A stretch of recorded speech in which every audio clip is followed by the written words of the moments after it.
বাস্তব ঘটনা আমি আপনাকে বলি। 2012 সালে আমি যখন মক্কাতুল মুকাররমা মদিনাতুল মুনাওয়ারার মধ্যে ছিলাম, আমি মদিনা শরীফে হোটেল আল মাওয়াদ্দার মধ্যে অবস্থান করতেছি। এমন সময় আমার সাথে কিছু হাজিরা বলল, ভাইজান কিছু আনছেন নি? আমি কইলাম, ভাইরা আমার কি আনতাম?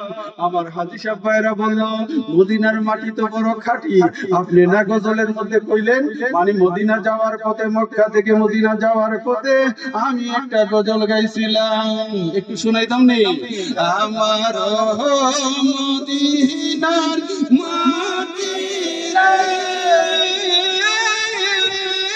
তুই যে বড় খাঁটি রে, আমার নবীর কারণে, জোরে, আমার নবীর কারণে। আপনি না মাটির গজল গাইলেন, মদিনার মাটি আমরা একটু একটু ফিরে লই আইছি, বাড়িতে নিয়ে যাবো, বরকতের লাগে আমরা ঘরে রাইখা দিমু। ভাইজান আপনি আনছেন নি? আমি কই, এই বেড়া কোস কি, এই 3.5 লক্ষ টাকা খরচ কইরা মদিনা শরীফে আসছো নবীর জিয়ারতের জন্য। আজকে তোমরা যদি মদিনার মাটি লইয়া যাও, তাহলে আমি তোমাদের কাছে জানতে চাই, এই মদিনা শরীফের মালিক আছে কিনা? জোরে বলেন, আছে কিনা? মদিনার মালিক যদি আপনি ধরেন আমার রাসূল, তাহলে আমার রাসূলের পারমিশন লাগবে। আপনি যদি অন্য কাউকে মনে করেন, সেইখান থেকেও আপনার পারমিশন আনতে হবে। 3.5 লক্ষ টাকা খরচ করে মদিনাতুল মুনাওয়ারায় এসেছেন হজ্জের পরে জিয়ারতের জন্য। আজকে যদি নবীর দরবারে মাটি নিয়ে যান, কাল কিয়ামতের দিন হাশরের ময়দানে আপনার আমলনামা বাম হাতে দেওয়া হবে, আর সেইখানে লেখা থাকবে মদিনার মাটি।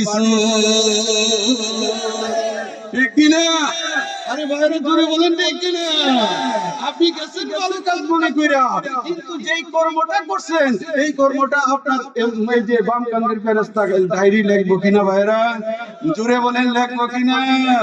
আপনি গেছেন শিরক বিদআত নির্মূল করার জন্য, আপনি গেছেন বেদাতীদেরকে কবর দেওয়ার জন্য, কিন্তু আপনি যে আল্লাহর ওলির দরবারে গিয়ে হেম্বা লই আইছেন, আপনি যে এই বডি লড়ালড়ি করে, এটার নাম জানি কি?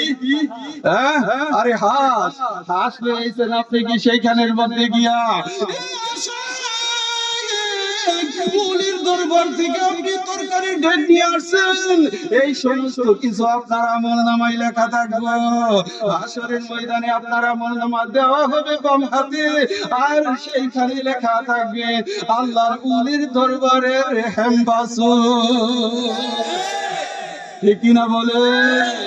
এই জন্য আমি লিখেছি, লেবাসে দাড়ি আলেমে হইতে আমার কোনো ইচ্ছা নাই, আমার কোনো ইচ্ছা নাই।